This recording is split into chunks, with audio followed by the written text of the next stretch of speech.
नमस्कार।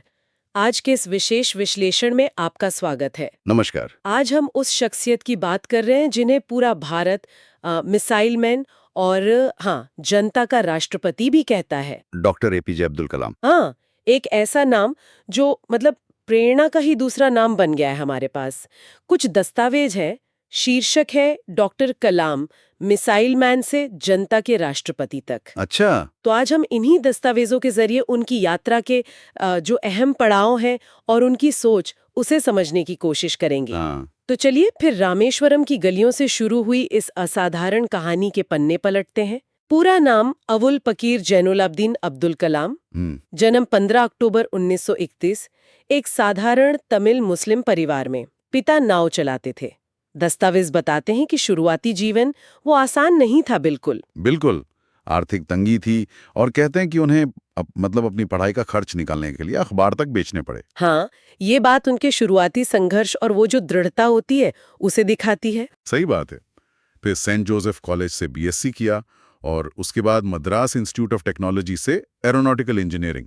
शिक्षा के प्रति उनका जो झुकाव था वो तो साफ दिखता है। इन दस्तावेजों में एक दिलचस्प बात ये भी है कि उनका पहला सपना फाइटर पायलट बनने का था। हाँ, ये मैंने भी पढ़ा है। वो भारतीय वायुसेना की परीक्षा में बैठे भी, पर चूक गए।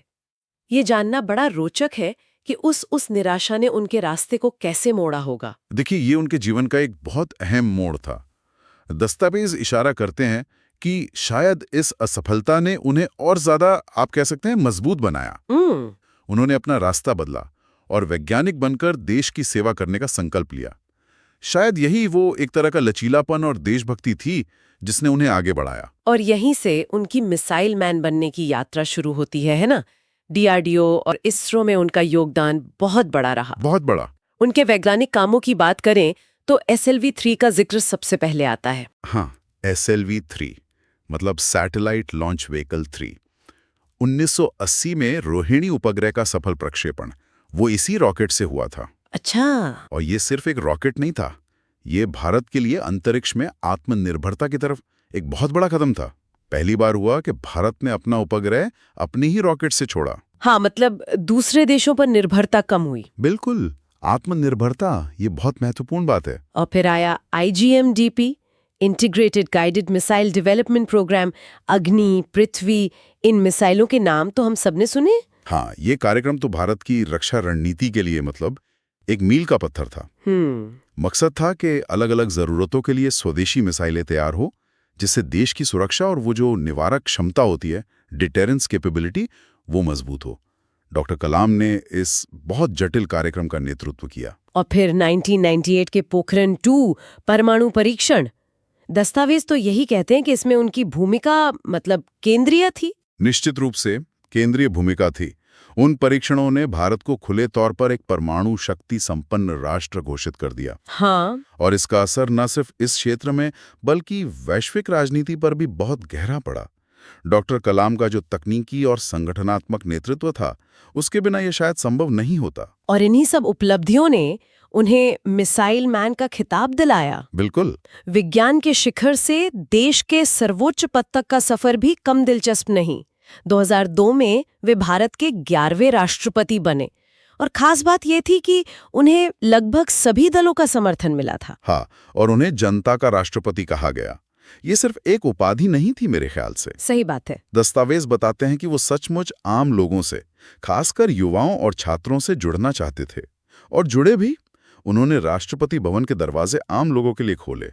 शायद उनका वो जो वैज्ञानिक स्वभाव था ना, हाँ, उसी ने उन्हें समस्याओं को सीधे जनता से समझने और जुड़ने के लिए प्रेरित किया हो। राष्ट्रपति पद छोड़ने के बाद भी उनका काम रुका नहीं।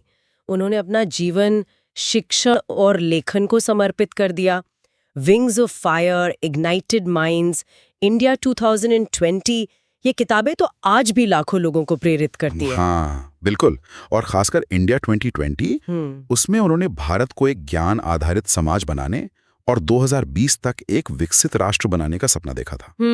और देखिए, उनका निधन भी 27 जुलाई 2015 को शिलोंग में IIM में छात्रों को लेक्चर देते हुए हुआ। मतलब वो आखिरी सांस तक ज्ञान बांटते रहे। भारत रत्न 1997 और पद्म भूषण, पद्म विभूषण जैसे सम्मान उनके योगदान को दर्शाते हैं। उनका वो कथन, सपने वो नहीं जो हम नींद में देखते हैं, सपने वो हैं जो हमें सोने नहीं देते, ये उनके पूरे जीवन का सार लगता है ना। बिल्कुल, वो ऊर्जा, वो लगन जो इन दस्तावेजों में भी झलकती है। यहाँ सबसे दिलचस्प बात यह है कि कैसे एक इतनी साधारण पृष्ठभूमि से उठा व्यक्ति विज्ञान, नेतृत्व और जन जुड़ाव का ऐसा अनूठा संगम बन गया। सही। उनका जीवन दिखाता है कि दृढ़ संकल्प, कड़ी मेहनत और लगातार सीखने की इच्छा से क्या कुछ हासिल किया जा सकता है। तो कुल मिलाकर डॉक्टर कलाम की कहानी सिर्फ उपलब्धियों की एक लिस्ट नहीं है, ये कहानी है सपनों का पीछा करने की, बाधाओं को अवसर में बदलने की और देश के लिए कुछ कर गुजरने की। बिल्कुल सही। अच्छा, जाते जाते श्रोताओं के लिए एक विचार छोड़ जाते हैं। हाँ, जरूर। डॉक्टर कलाम ने इंडिया 2020 में एक विकसित भारत का जो सपना देखा था, उसके कई पहलू आज भी उतने ही प्रासंगिक हैं। तो सवाल यह है कि आज के भारत के लिए उनकी कौन सी सीख या कौन सा विचार सबसे ज्यादा महत्वपूर्ण हो सकता है, जो हमें आगे बढ़ने की राह दिखाए। इस पर जरूर सोचिए।